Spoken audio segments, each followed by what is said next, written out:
Bienvenue au JESFC 2026. Je suis Thomas Ovas de Massy et j'ai le plaisir aujourd'hui d'accueillir Luc Christiens pour discuter de l'optimisation de l'utilisation du scanner coronaire dans notre pratique quotidienne.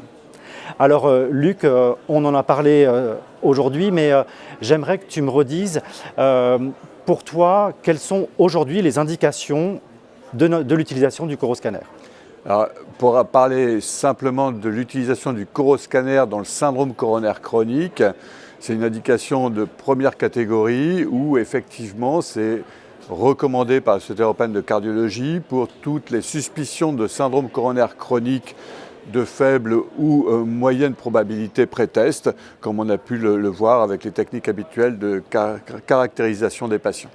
Chez le patient symptomatique, on est passé en examen de première ligne. En pratique, les choses sont, dans notre pratique courante, pas si claires.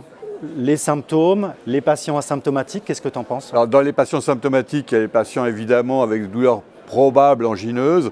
Et il y a les patients dyspnéiques qui sont maintenant inclus dans cette catégorie-là aussi de patients symptomatiques.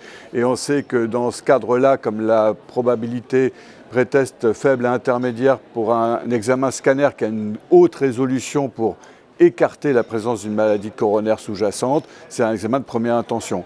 Dans ce cadre-là, pour les patients qui sont déjà connus avec une coronaropathie documentée, les choses sont plus complexes et pour réévaluer des plaques, ce n'est pas le meilleur examen qu'il soit pour ce suivi évolutif de plaques, sauf études particulières. On a des informations qui sont cruciales, qui sont la charge athéromateuse, les artères lisses ou pas. Qu'est-ce qui nous manque actuellement pour passer au cap d'après et avancer dans l'utilisation de cette technique? Alors, le scanner, comme ça donne à la fois le contenant et le contenu, effectivement, on a la sténose et on a les plaques à l'origine des sténoses.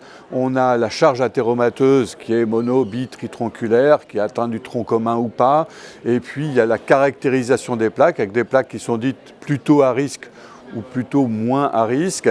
Et ça, tout ça, ça donne une classification CADRAT, ce qui est extrêmement intéressante pour caractériser les patients et donner une information pronostique aux patients également. Sur le futur, qu'est-ce qui va changer encore les choses? Sur le futur, on le voit déjà, puisque ça c'est déjà apparu depuis quelques années, c'est la FFR City, mais qui va se développer par le fait que les brevets seront plus accessibles. Et ça donnera une information non plus seulement anatomique du scanner, mais également fonctionnelle, puisque ça donnera le retentissement fonctionnel des sténoses ou des plaques que l'on aura vues sur le plan anatomique. Et ça, c'est fondamental. La deuxième chose, c'est l'apport de l'intelligence artificielle qui va permettre de mieux quantifier les plaques, de mieux les caractériser et d'apporter une plus-value à l'examen scannographique.